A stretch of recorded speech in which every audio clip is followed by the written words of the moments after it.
జై సద్గురు ప్రభు మహారాజుకి జై. భద్రాద్రి రామశతకము ప్రకృతి ద్వయ సృష్టి రహితము 98వ పద్యం. క్షరమక్షరంబులు సగుణ నిర్గుణములు సత్యమసత్యముల్ సత్తు చిత్తు కారణ కార్యముల్ జ్ఞాన కర్మంబులు పురుషుండు ప్రకృతియు ఎరుక మరుపు పాప పుణ్యంబులు బంధమోక్షంబులు జనన మరణములు జడమ జడము క్షేత్రజ్ఞ క్షేత్రముల్ జీవదేహంబులు మానాభిమానముల్ మంచి చెడుగు ఇట్టి ప్రకృతి ద్వయంబులు గట్టిగాను బట్టబయలందు ఎన్నడూ బుట్టలేదు. రమ్య గుణధామ భద్రాద్రి రామ పరశురామ నరసింహదాస సంరక్షిత.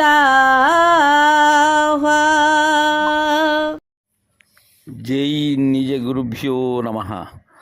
జై అమలాంబ సమేత అనుభవానంద రాజయోగేంద్ర ప్రభుస్వాముల వారి దివ్య చరణార విందములకు ద్వాదశి వందనములు సమర్పించుకొనుచు శ్రీమద్ పరశురామ నరసింహదాసు గారిచే విరచితమైన భద్రాద్రి రామ శతకం నందు ఈరోజు మనం 98వ పద్యం ప్రకృతి ద్వయ సృష్టి రహితము గూర్చి ముచ్చటించుకుంటూ ఉన్నాం. ఏంటి ప్రకృతి ద్వయ సృష్టి రహితము అంటే, ఈ ద్వయములుగా ఏదైతే ఉన్నదో అవి లేనివని వాటి యొక్క నిషేధం. ఈ నిషేధం ఏటికి ఉన్నదానికి కాదు, లేని వాటికే ఈ రహితం కానీ నిషేధం కానీ. ఏం తెలియజేస్తున్నారంటే, క్షరమక్షరంబులు సగుణ నిర్గుణములు సత్యమసత్యముల్ సత్తు చిత్తు ఇవన్నీ కూడా ద్వంద్వములతో ఉండబడేటువంటివి. ఈ క్షరాక్షరములు సగుణ నిర్గుణాలు సత్య అసత్యములు ఈ సచ్చిదానందములు అనబడే సత్తు చిత్తులు. ఎందుకంటే సర్వకాలం పుట్టని చావనిది ఏదైతే ఉన్నదో అది ఎల్లప్పుడూ ఉన్నది. ఈ ద్వంద్వముతో ఉండబడేటువంటిది ఎన్ని విధాములుగా ఉన్నది. అందుకే దీక్షితుల వారు అంటారు, సర్వము రహితమైనటువంటిది అని. క్షేత్రజ్ఞరహిత క్షరాక్షరోపాధి ద్వయదోషరహిత పరా ప్రకృతి ద్వయదోషరహిత జీవేశ్వర ద్వయదోషరహిత ఆత్మానాత్మ ద్వయదోషరహిత ఆత్మ బ్రహ్మోపాధి ద్వయదోషరహిత సదసద్రూపద్వయదోషరహిత జ్ఞానోపాధి ద్వయదోషరహిత విద్యోపాధి ద్వయదోషరహిత దృగ్దృశ్యోపాధి ద్వయదోషరహిత ప్రకృతి పురుషోపాధి ద్వయదోషరహిత శివశక్త్యోపాధి ద్వయదోషరహిత దేహి దేహోపాధి ద్వయదోషరహిత క్షేత్రజ్ఞోపాధి ద్వయదోషరహిత అంటారు. అందుకే ఇవన్నీ లేనివే, వీటి కొరకే నిషేధం. సద్రూపం నాస్తి సర్వత్రా చిద్రూపం నాస్తి సర్వదా ఆనందరూపకం నాస్తి అచలం చాస్తి సర్వదా సర్వానంద విహీనచ్చ అచలోయం సనాతనం ఆనందరహితమచలం కృతకార్య వివర్జితం అంటారు. తద్విధానంగానే ఇవి ఏవి కూడా లేనటువంటిది పరిపూర్ణం. ఉండబడేటువంటిది వీటినేటిని గ్రహించదు, నిషేధించదు. ఇవన్నీ చేసేటువంటిది ఏది? ఈ లేనటువంటి అక్షర స్వరూపమైనటువంటి క్షేత్రజ్ఞ స్వరూపమే. ఉన్నదానికి ఈ వ్యవహారమే లేదు. ఎందుకని? దానికి గుర్తెరిగే శరీరం లేదు కనుక. అది శరీరం ఉన్నది అని ఎరుగదు, లేనిది అని ఎరుగదు. ఈ సాంప్రదాయం ఎలాంటిది? ఈ ద్వంద్వరహితమైనటువంటి సాంప్రదాయం. ఇది ఏలాంటి మార్పులు చెందనటువంటిది. అది చూసేది కాదు, వినేది కాదు, గుర్తెరిగేది కాదు, చేసేటువంటిది కాదు, చేయించేటువంటిది కాదు.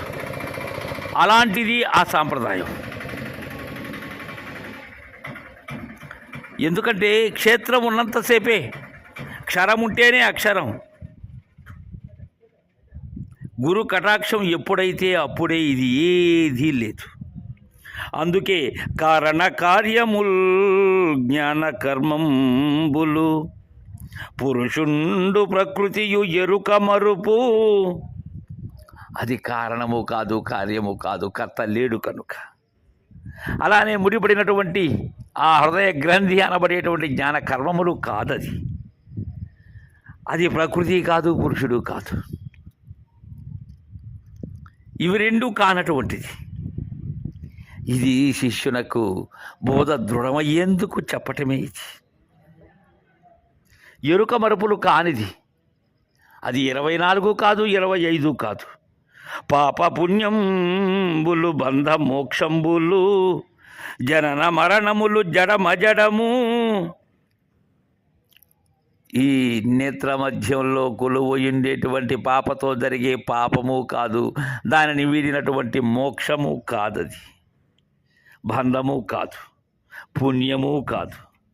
అలానే ఈ జనన మరణములు అనేటువంటి భ్రాంతి కాదు. అది జడమైనటువంటిది కాదు, అజడమైనటువంటిది కాదు. అలానే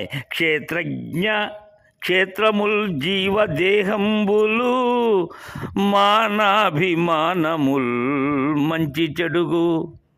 క్షేత్రం లేకుంటే క్షేత్రజ్ఞుడు లేనే లేడు. కాబట్టి గురు కటాక్షం ఎప్పుడైతే అప్పుడే ఇది. ఇక ఈ అభిమానము కానీ మానము కానీ ఇవి లేనటువంటిది. ఈ మంచి చెడులు అనే ద్వంద్వమే లేదు దానికి. అందుకే శృతి అంటుంది క్షరాక్షరోపాధి ద్వయదోషరహిత అసృష్టి ఇది కేచిత్ తదసత్ అంటుంది. ఇది ఎవరైతే విచారిస్తారో అలా విచారించినటువంటి వారు సింహంతో సమానమైనటువంటి వారు. దానికి ఏనుగులు అనబడేటువంటివి లక్ష్యమే కాదు. ఎప్పుడైతే ఆ పరిపూర్ణము అనేటువంటి సింహం కలలోకి వస్తే చనిపోయేటువంటి ఈ నేననే ఏనుగ ఏదైతే ఉన్నదో అది ఉన్న పరిపూర్ణమును చూసినప్పుడు ఇక ఉంటుందా? ఇలా విచారించినటువంటి వానితో సమానమైనటువంటి వాడు ఎవ్వడూ లేడు.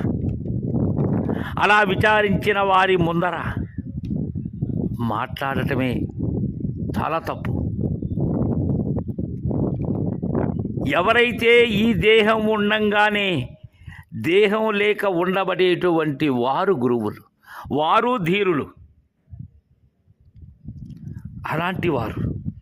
అందుకే ఇట్టి ప్రకృతి ద్వయంబులు గట్టిగాను బట్టబయలందు ఎన్నడూ పుట్టలేదు.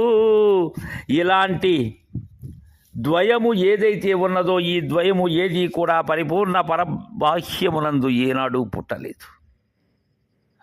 నీకుగా తోపింపబడుతూ ఉన్నాయి, అంతేగాని వాటికి మూలమే లేదు.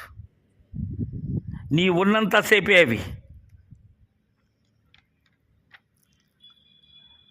ఈ క్షేత్రజ్ఞ స్వరూప దోష ద్వయం ఏదైతే ఉన్నదో ఇది ఎంత వెతికినా లేదు. గురు కరుణతో గురు కీలు ఎరిగి దర్వాజాన్ని తొలగించుకున్నటువంటి వారికి ఆ లేని దర్వాజాను.